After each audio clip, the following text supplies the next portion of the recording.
Hey everyone, welcome back. This is Lucid. We're hopping back into Garden of Good and Evil.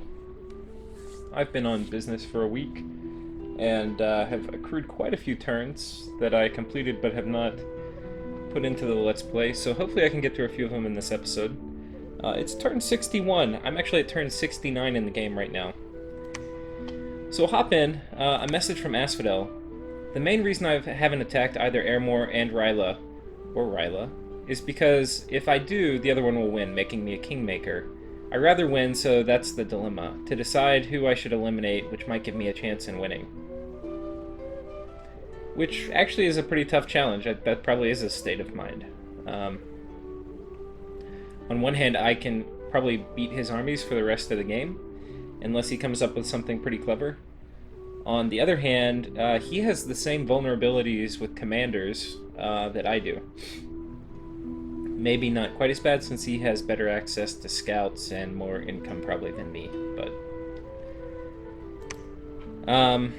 yeah, the thinking about him trying to siege an underwater capital would be scary. Cast Gnome Lord did not find anything. We had 3 mine hunts, and 3 were killed, including this Archbishop. Let's see where that was. So they mine hunted me right here. This was my force that had the manual of water breathing. On top of it, it was protected by a Dusk Elder, but it seems that the Dusk Elder was unsuccessful in countering the mine hunts. So that's very unfortunate. So, yeah, that's not good. They got my Archbishop that had a lot of good gear on him. And they got my Archbishop. Now, if you look at the odds of it, I was pretty unlucky. So there were, I believe, 4 people here, plus 3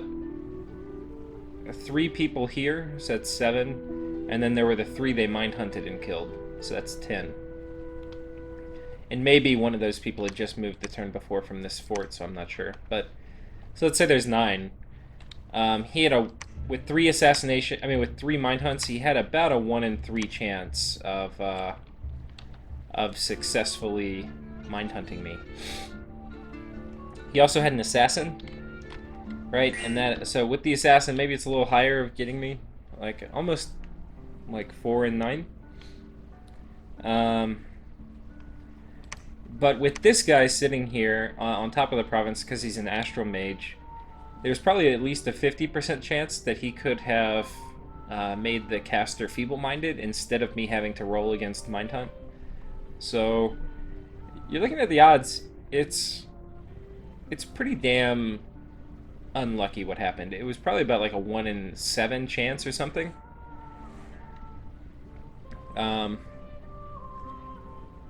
Of even my Archbishop being targeted by a Mind Hunt. Without this guy intervening to feeble mind the dude. Additionally, he had a fair amount of magic resistance, so his odds of like successfully dying to the mine hunt, or of successfully like getting killed by the mine hunt, probably like another 1 in 3. Yeah, so it was ridiculously lucky, but that's okay. As long as there is any chance that this dude can snipe whoever he's going for, do not worry, he will do it.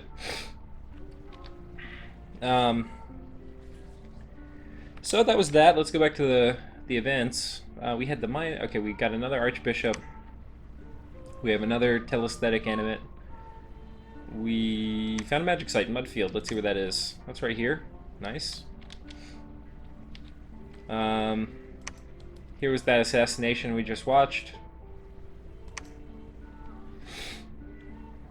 Here you can see he's using his Starchild as a thug. Oops. I took Agartha, which this would be just PD.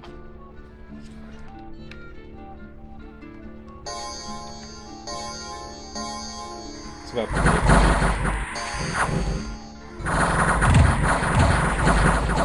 see they get munched quite well. There's a battle in Gent. There's a battle in Brightgate.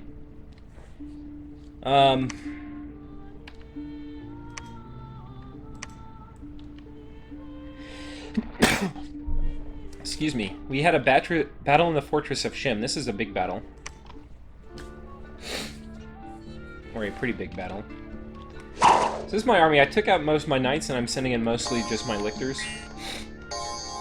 With the thinking if they cast Earthquake, or if this is hard, I'd probably lose most of all my knights. So I'd like to avoid that.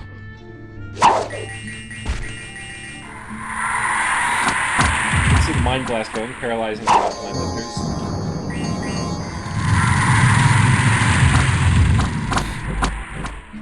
Fire resistance is proving very helpful. That was really a lucky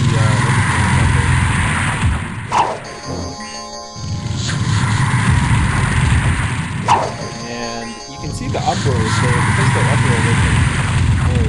Because they're ethereal, they can walk through the wall. Which is really good if you're attacking a fort. If you're defending a fort, it can actually be kind of a hindrance. You can see... Since he is the one with the battlefield artillery, he would much rather hold the gate longer and have his priests spam banishment longer. But a lot of these guys are very tough. For example, this guy has 20 protection because he had Iron Warriors cast on him, and you can tell that by the shock resistance, or shock susceptibility. So this guy was really tough. At the beginning he was 70 HP, 20 protection, ethereal, with a life drain attack. So, fortunately, because my guys are undead, life drain does not restore health to him. So. But you can see he is losing the war of attrition. I'm going to skip forward a couple turns.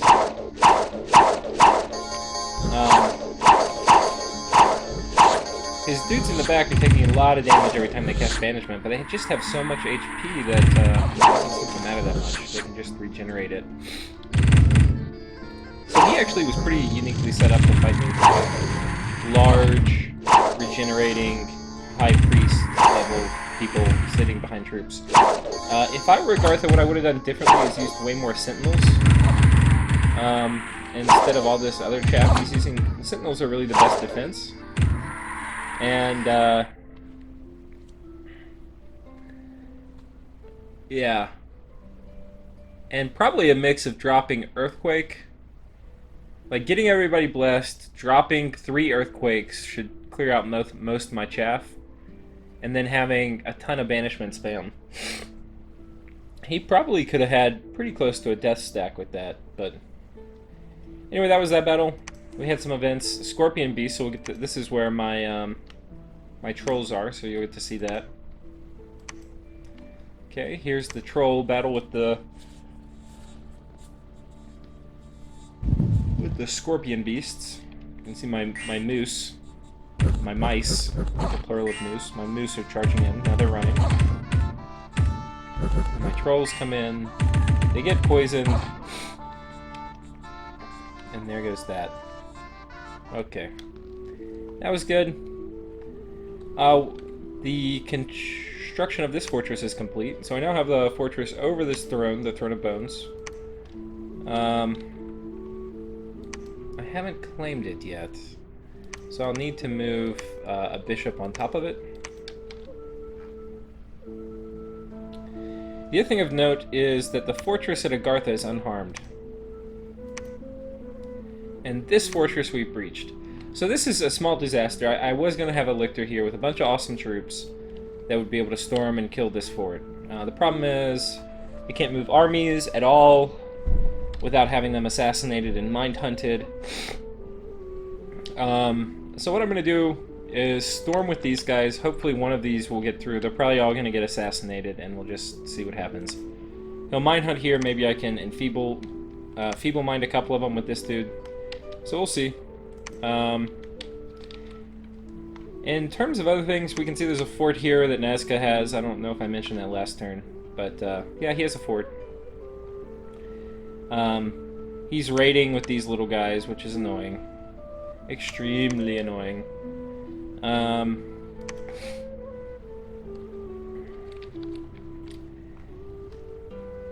Yeah, I took this from Bandar Log. He's got a little army. He might try to take it back. The problem is I'm worried about Mind Hunt, and I'm worried about Assassination. I really can't have anybody leaving unpatrolled provinces. It makes it so hard for me to move around, if you haven't heard me complain about that before. What I'm going to be doing here, though, is I'm going to be putting a fortress up. I'm tired of this, hey, I'll jump in and take your fortress game. I mean, your throne game.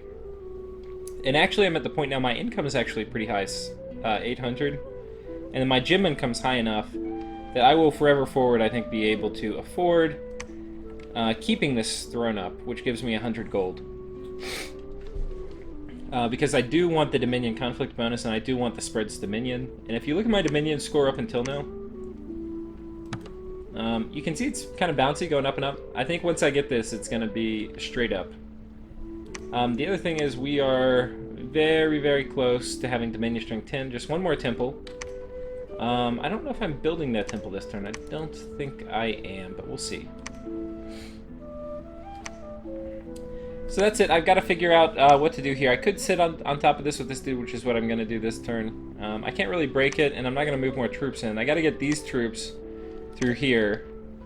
All my dudes in here, but there's an assassin, so I need enough people, whatnot, to move and not get assassinated. I don't know. It's going to be tough. But right now, we're going to hang tight. Yeah, I'm going to send out some of my ghouls that I just used to soak up assassinations, and I'm going to send them out over in here. So we'll see. Not totally sure what I'm going to do, but we'll figure it out. I'm going to go ahead and show you guys next turn. Turn 62. This will probably be the last turn for this episode. So we cast Telesthetic Animation. We cast Archbishop. We cast Gnome Lord. Did not find anything. Okay. We caught somebody. This dude was successful in feeble-minding one of his dudes. I'm going to move him out. He was successfully... Somebody attacked here. I resisted, but you can see this didn't trigger. I think what I need to do... And I actually haven't started doing it, but I just got Construction 6 at turn 69. I really need to start putting Astral Caps on these guys. The higher level Astral Magic path they are, the more successful they'll be in countering. Let's see.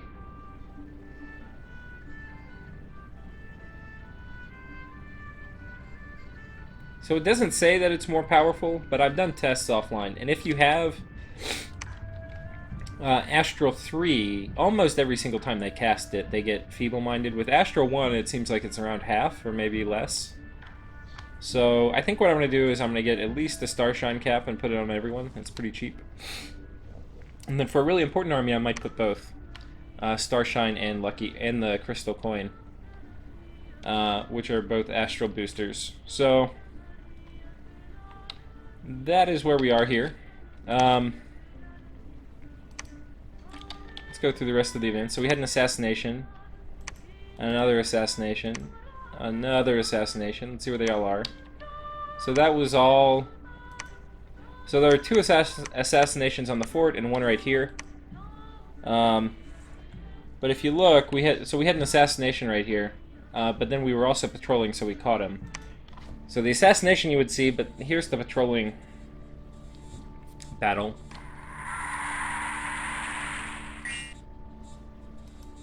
So this is Yikilth. He is a star child that has a bottle of water. And we have caught him assassinating, and time for him to die. So you can see we make pretty short work of those elementals with an army, even though he does take one down with it. So still pretty impressive. But yeah, he's about to get totally murked. Boom. Okay. So that's good. I actually wrote a message to everybody telling the story of Yikilth, and I'll read that next turn because it'll pop up. But when I read it, remember this battle. So this is a little raiding force that seemed to be successful.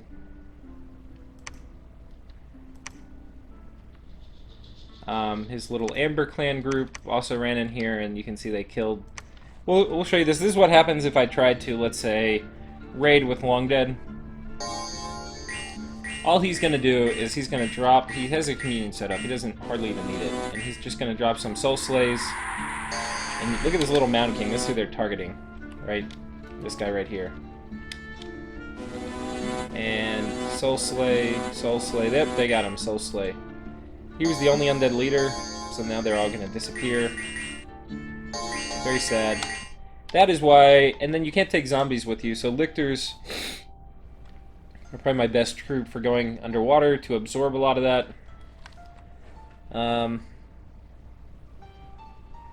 But yeah, it is not going to be easy. What else happened this turn? We had some events. Unholy Knights, they attacked the province. Let's watch that battle. So these guys are pretty sick. Sacred, 18 protection, 16 defense. Sorry, I got allergies right now.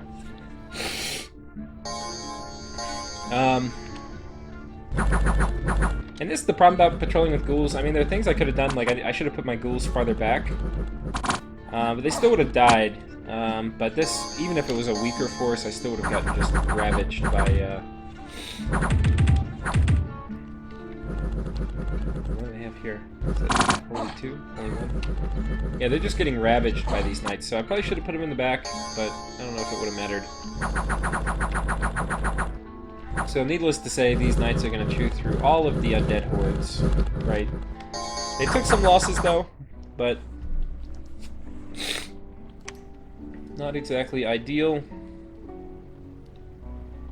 We were unable to harm the fort in Agartha, so I probably need to think about something else I'm going to do, because it's highly likely that Assassin is making his way there, and I'm not very excited about it.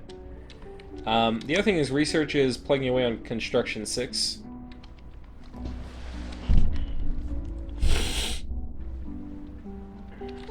Okay. So that's about the events that happened this turn. He cleared off my army on top of this, proving that I cannot ever siege anything he owns ever. The fort in Agartha, I'm not able to crack, so I need more troops, but there's assassins between me and here. What I'm thinking he probably did, though, is he probably moved this assassin here. I probably could have had this guy patrol, but then I'm thinking I don't even have enough troops to kill him if I caught him. So, not sure. Here, we're just... What I've decided is, I'm gonna be casting Transmute Fire.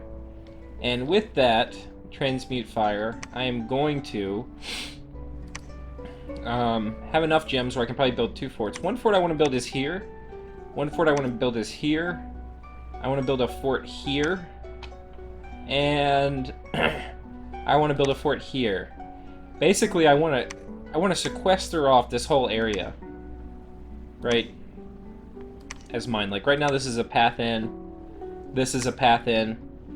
So I want to just cordon off this whole area as mine, and I want to have it patrolled, and I don't want to worry about assassins getting in. So that is kind of the plan. And I need to bring a huge force in to get Agartha. So that's the other kind of objective. My objective is kind of get more forts up and then take Agartha.